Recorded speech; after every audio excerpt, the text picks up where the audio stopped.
Svarīgākā rūpnīca pasaulē tiek būvēta tūkstneša vidū, kur nav ne ūdens, ne strādnieku, ne arī plāna. Viss, uz ko tu paļaujies, tavs vietālrunis, tava automašīna, pat Amerikas spēcīgākie ieroči, ir atkarīgi no mikroshēmām, ko šī vieta ražos. Tā ir $65 miljārdu vērta avantūra. Ja tas izdosies, tas varētu kļūt par glābšanas riņķi tehnoloģiju pasaulē. Ja tas neizdosies, sekas varētu izplatīties pa visām mūsdienu dzīves jomām. Un tieši tāpēc šis stāsts ir daudz nozīmīgāks nekā tu domā. Pašlaik Taivāna ražo 92% pasaulē vismodernāko pusvadītāju. Ja šī ražošana apstājas dabas katastrofas vai ģeopolitisku iemeslu dēļ, līdz ar to apstājas arī mūsdienu pasaule. Šie mikroshēmas ļauj F-35 Lightning D kļūt par lidojošu datoru. Tas spēj identificēt ienaidnieka radara signālus, traucēt ienākošās raķetes un reāli laikā dalīties ar datiem ar sauszemes karavīriem. Katra mikroshēma ir izstrādāta konkrētai arhitektūrai un ar tādu precizitātes līmeni,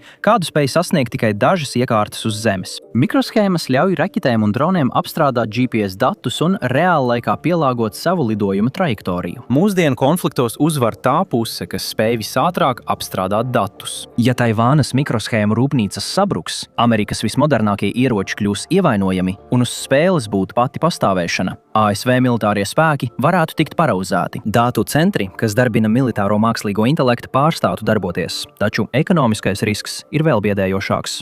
Pilnīga Taivānas mikroshēmu ražošanas pārtraukšana izraisītu globālu ekonomisko sabrukumu. Nosaukt šo krīzi par recesiju būtu nepietiekami. Tas varētu viegli radīt caurumu pasaules IKP, kas gada laikā sasniegtu aptuveni $10 triljonus.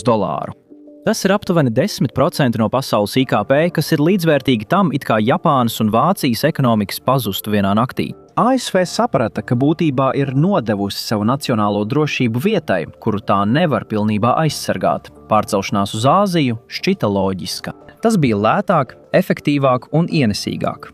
Taču efektivitātei ir slēptas izmaksas. Tā ir noturības ienaidniece. Ražošana pēc principa tieši laikā radīja pasauli, kurā nevienam nav rezerves plāna. Tagad Arizona ir rezerves plāns. ASV piešķīra TSMC $6,6 miljārdus federālo grantu.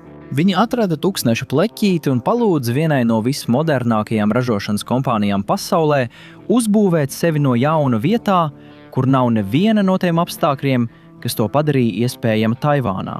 Vai tā ir īsta tehnoloģiskā neatkarība, vai tikai vairāku $1 miljārdu eksperiments, kas nekad nestrādās? Parastam cilvēkam pusvadītāja rūpnīca izskatās kā jebkura cita milzīga rūpnieciska būve. Milzīgu bezlogu kastu kopums. Taču iekšpusē strādnieki iegravē rakstus uz silīciju. Process, kas prasa simtiem soļu ar lāzeriem un plazmu pilnīgā vakuumā. Viena putekļu daļiņa var sabojāt partiju, kas vērta miljonus. Sonoras tūkstneša vidū, kur putekļu vētras ir sezonāla realitāte, TSMC ir jāizveido vide, kas ir 1000 reižu tīrāka nekā slimnīcas operāciju zāle. Gaiss tiek filtrēts 100 reižu stundā. Rūpnīcas atrodas uz milzīgiem amortizatoriem, lai novērstu vibrācijas no tuvējām ceļiem. Šāda kontrole ļauj TSMC ražot mikroshēmas, Nvidia un Apple, taču iekārtas ir tikai puse no stāsta. Taivānas gadu desmitiem veidotā ekosistēma nav ievietojama transportēšanas konteinerā, bet tās pārvietošana uz Arizonas tūkstnesi uzreiz rada sarežģījumus. Katra detaļa, cilvēks un process saskaras ar jauniem šķēršļiem pāri klusajam okeānam. TSMC priekšrocība balstās uz vienu lietu – ekstrēmo ultravioleto litogrāfiju, EUV. Katras iekārtas iekšpusē esošajam lāzeram ir jātrāpa kustīgam mērķim 10 000 reižu sekundē. Jebkura kļūda un miljoniem dolāru vērtā silīcija plāksne ir sabojāta. Šādas ātomu līmeņa precizitātes atkārtošana Arizonas tūkstnesī diena no dienas padara šo rūpnīcu par unikālu risku. Cilvēciskais faktors pievieno vēl lielāku spriedzi. Taivānas kultūrā ir ierastas 12 stundu maiņas un ātras pārmaiņas.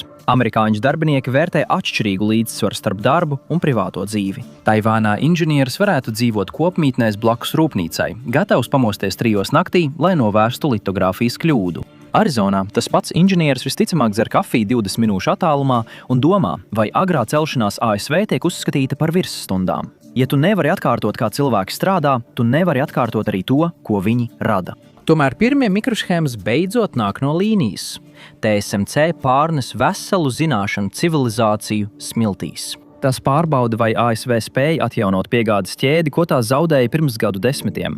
Arizona ir rietumu tehnoloģiju izdzīvošanas priekšējā līnija. Projekts nav tikai rūpnīcas būvniecība. Tas cenšas klonēt veselu ekosistēmu vietā, kur tā dabiski nepastāv. Jūs mēģināt attīstīt nozari nepiemērotā vidē. Ja TSMC Arizona gūs panākums, tas pierādīs, ka vismodernākās tehnoloģijas pasaulē ir pārvietojamas. Ja tas neizdosies, tas pierādīs, ka Amerikas Savienotās valstis ir pastāvīgi atkarīgas no nelielas salas visbīstamākajā ūdensceļā uz planētas. Tas ir jautājums.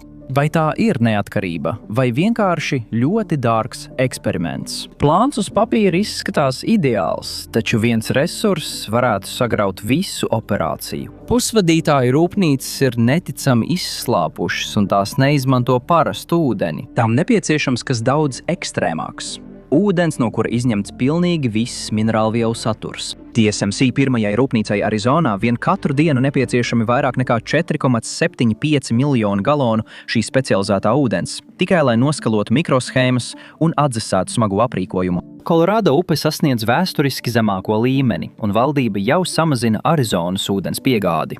Pasaulē vismodernāko tehnoloģiju ražošana sausā tuksnesī ir ģeogrāfisks paradoks. Fīniksa ir pilsēta ar 5 miljoniem iedzīvotāju, kas jau tagad cīnās, lai atrastu pietiekami daudz ūdens izdzīvošanai. Tagad tai blakus ir rūpnīca, kas patērē ūdeni tā, it kā būtu laimīgā stunda. Parastā rūpnīcā ūdens ir viens no komunālajiem resursiem. TSMC tas ir ķīmisks reaģents. Šis ūdens ir tik tīrs, ka kļūst agresīvs, izvelkot atomus no visa, kam tas pieskarās. Ja viens mikroskopisks kalcija vai magnija daļiņas pieskaras silīcija plāksnē skalošanas procesā, visa partija kļūst nelietojama. Lai to panāktu, TSMC ir jātīra ūdens daudz vairāk nekā dabā sastopamais, izņemot visas iespējamās piemaisījumus. Lai izveidotu mikroshēmas, silīcijs ir jāmazgās simtiem reižu. 1 sekunde nepilnības un derīgo mikroshēmu iznākums strauji krītas. Biznesā, kur peļņas normas ir niecīgas un ieiešanas izmaksas milzīgas, derīgo mikroshēmu iznākuma kritums ir kā nāves spriedums. Ja ūdens līmenis nokrīt pārāk zemu, rūpnīca tiek slēgta. Šāds vienkāršs notikums apturētu ražošanu visam, sākot no Nvidia mākslīgā intelekta mikroshēmām līdz militārajām raķetēm. Arizona piedāvāja milzīgu, neskartu zemes gabalu un izrādīja īpašu pretimnākšanu, ātri izsniedzot atļaujas. Lai izdzīvotu, TSMC liek likmi uz augsto tehnoloģiju pāreju, milzīgu pārstrādes rūpnīcu, kas cenšas ietaupīt. 90% no katras izmantotās ūdenslāses. Bet ūdens nav vienīgais, ko šis monstrs patērē. Mikroshēma rūpnīca ir kā melnais caurums elektrībai. Iekārtas darbojas visu diennakti. Lai iegravētu schēmas uz silīcija, ir nepieciešami milzīgi stabili enerģijas uzplūdi. Arizonas elektroapgādes tīkls jau tā ir stipri noslogots karstuma dēļ. Štats uzstāda saules paneļus tik ātri, cik vien iespējams, bet vai ar to pietiek? Šīs nepārtrauktās enerģijas apetītes centrā ir EUV litogrāfijas iekārta. Katra no tām patērē apmēram 1 megavatu elektroenerģijas. TSMC Arizonā plāno izvietot 10 šādu iekārtu, un katrai no tām nepieciešama dzesēšanas sistēma, kas spēj apkalpot debesskrāpi. Reiziniet to ar 10, un pēkšņi rūpnīca nosaka štata enerģētikas politiku. Lai nodrošinātu elektroapgādi, štats būvē miljardiem dolāru vērtas baterijas un īpašas elektrostacijas tieši rūpnīcai, un tas rada pašpastiprinošu izmaksu ciklu.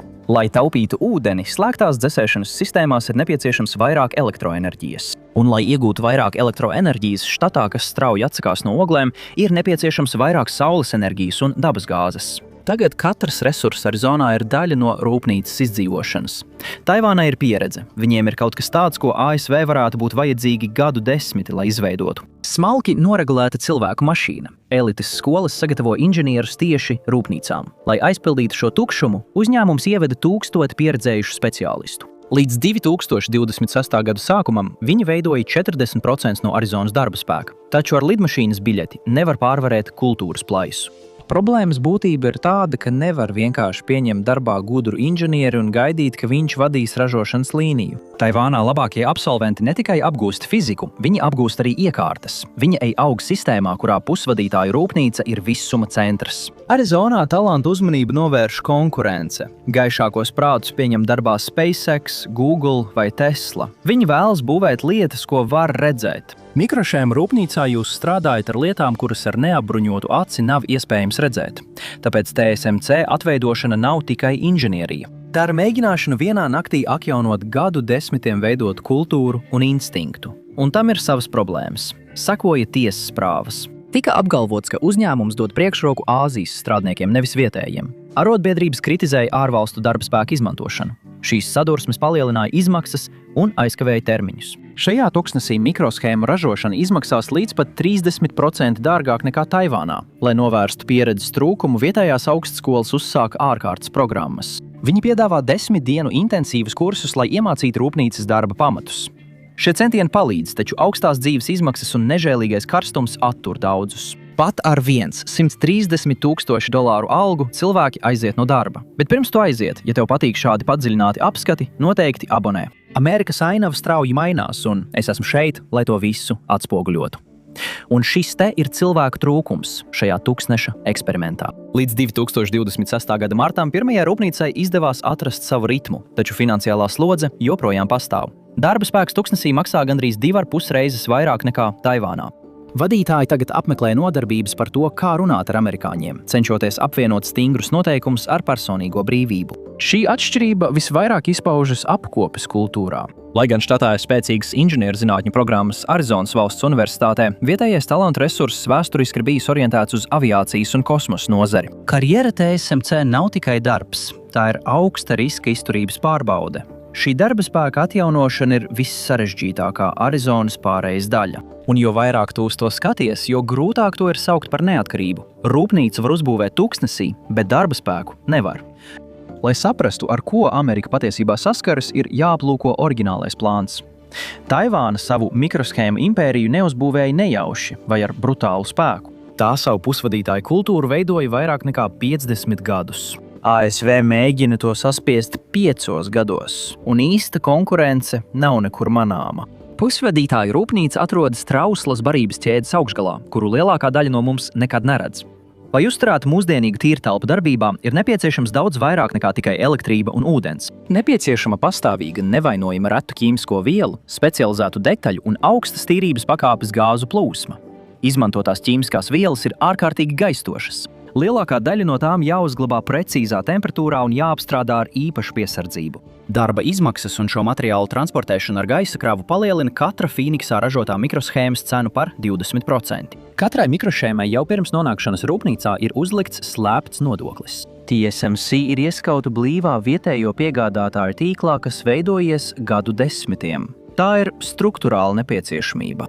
Bez šīs ekosistēmas pat labākie inženieri un iekārtas nespēja nodrošināt mikroshēmu ražošanu. Lai to risinātu, ASV valdība piešķir miljardiem dolāru dotācijās. Kopumā $39 miljardi ir kopējais finansējums, kas paredzēts ražošanas stimulēšanai saskaņā ar čips likumu, un daļa no šīs summas atbalsta piegādātājus, kuri pārceļas uz tuksnesi. Milzīga rūpnīca nevar pastāvēt viena pati. Tā ir nepieciešama atbalsta piegādātāju ekosistēma, kas to apgādā. Šobrīd vairāk nekā 40 mazāku Taivānas piegādes uzņēmumu klusi izveidojas visā Fīniksā, radot vairāk nekā 12,000 darba vietu tā dēvētajā mazajā Taibei, lai atbalstītu TSMC. Viņi pārvieto tūkstošiem ģimeņu pāri klusiem okeānam, reāli laikā veidojot šo ekosistēmu. Bērni, kur uzauga Taibei, tagad apmeklē vidusskolu Arizonas piepilsētās. Viņi ņem milzīgus aizdevumus ar augošām ASV procentu likmēm, liekot uz spēles visas savas ģimenes mantojumu, cerot, ka šis tuksneša eksperiments izdosies. Viņi maksā augstāko cenu par komerciālo nekustamo īpašumu Fīniksā tikai tāpēc, lai būtu tuvāk galvenajai rūpnīcai. Ja Arizonas projekts apstājas, vai ja valdības nauda kavējas pārāk ilgi, šie atbalsta piegādātāji pirmie bankrotē. Būvēt Arizonā nozīmē maksāt vairāk par visu. Celtniecības izmaksas ASV ir ievērojami augstākas nekā Taivānā, darba regulējumu un atšķirīgu drošības standartu dēļ. Giga rūpnīcu Taivānā var uzbūvēt aptuveni 2 gadu laikā. Arizonā atļauju saņemšana, vides pārbaudes un būvniecības pielaides pagarina termiņus. Tas rada biedējošu plaisu. Pat ja mikroshēmas tiek ražotas Arizonā, pašlaik tās ir kā smadzenes bez ķermeņa. Tām jāiziet cauri progresīvai mikroshēmu iepakošanai, kur tās tiek sagrieztas, pārbaudītas un ievietotas aizsargapvalkā ar savienotājiem. Gadiem ilgi ASV nebija iespējams to izdarīt. Gatavais silīcijs bija jāieliek lidmašīnā un jānogādā atpakaļ uz Taivānu vai Malaiziju, lai to iepakotu. Ja klusajā okeānā sāktos karš vai blokāde, Arizonas rūpnīcas kļūtu par augsto tehnoloģiju ķieģeļiem. Laita Labotu netālu Peorijā tiek būvēta jauna iepakošanas rūpnīca. Tas ir trūkstošais posms, kas beidzot varētu padarīt Amerikas mikroshēmu industriju neatkarīgu. Tā izmantos tehnoloģiju, kas nozīmē, ka mikroshēmas vairs nebūs jāvada atpakaļ uz Taivānu galīgai pabeigšanai. Uzslāņojot atmiņu tieši virs loģikas procesora, Peorija kļūst par vietu, kur silīcijs pārvēršas ieročos, viedtālruņos un visā, kas ir pa vidu. Taču piegādes ķēdes problēma nav tikai par ķimikālijām un iepakojumu. Runa ir arī par resursu trūkumu radīto sadārdzinājumu. Otrpus ielejai no TSMC objekta Intel tērē vairāk nekā $30 miljardus, lai paplašinātu savu kompleksu. Šie divi milži pašlaik ir iesaistīti nežēlīgā karā par to pašu ierobežoto specializēto darbuzņēmēju un materiālu loku. Tā vienkārši ir cīņa par teritoriju. Amerikas dienvidrietumos ir tikai tik daudz rūpnieciskā betona un ir tikai tik daudz arotbiedrību elektriķu, kuri zina, kā ierīkot elektroinstalāciju presurizētā tīrtelpā. Kad viņiem nepieciešama būvtehnika, izmaksas strauji pieaug. Viņi viens otram atņem resursus tikai, lai iekļautos termiņos. Abiem ir vajadzīgs tas pats augstas tīrības hēlijs un neons, kas ir būtiski mikrohēmu ražošanai. 2021. līdz 2022. gada globālā deficīta laikā neona cenas ASV pieauga par vairāk nekā 600%, jo uzņēmumi viens otru pārsolīja tikai tāpēc, lai uzturētu rūpnīcas darbībā. Trūkums tagad ir daļa no kaujas lauka. Tieši tāpēc agresīvā paplašināšanās 2026. gadā ir tik bīstama. Paplašinot plānu līdz 8-12 rūpnīcām un paplašinot iepakošanas rūpnīcu par tuvumā esošu $7 miljardu vērtu objektu, ASV būtiski palielina slodzi sistēmai, kas jau tā rāda plaisas. Viņi dubulto likmi uz milzīgu risku, pirms pirmā partija vispār ir pilnībā izspēlēta. Tūkstnesī fiziski sāk pietrūkt vietas. Elektrotīkls sten zem jaunās slodzes. Pārsolīšanas cīņas izsmeļ mazākos piegādātājus līdz pēdējam. Bet, ja valdības subsīdijas beigsies, pirms vietējā ekosistēma kļūs pašpietiekama, viss projekts var sabrukt sava smaguma dēļ. Bet alternatīva ir atstāt 92% pasaulē modernākās mikroshēmu ražošanas uz salas, kas atrodas tikai 100 jūdzes no Ķīnas. Arizona ir risks un ASV liek visu uz spēles. Mikroshēmas, ieroči, ekonomika – viss ir atkarīgs no šī projekta panākumiem. Bet tūkstnesim, uz kura tas viss tiek būvēts, nav svarīgi, vai Amerika uzvarēs. Paldies, ka šodien bijāt kopā ar mani! Ceru, ka jums patika šis video. Ja vēlaties redzēt vēl līdzīgus video, lūdzu apsveriet iespēju abonēt kanālu un ieslēgt paziņojumus. Tas tiešām ir svarīgi. Vēlreiz paldies un tiekamies nākamreiz MapPack raidījumā.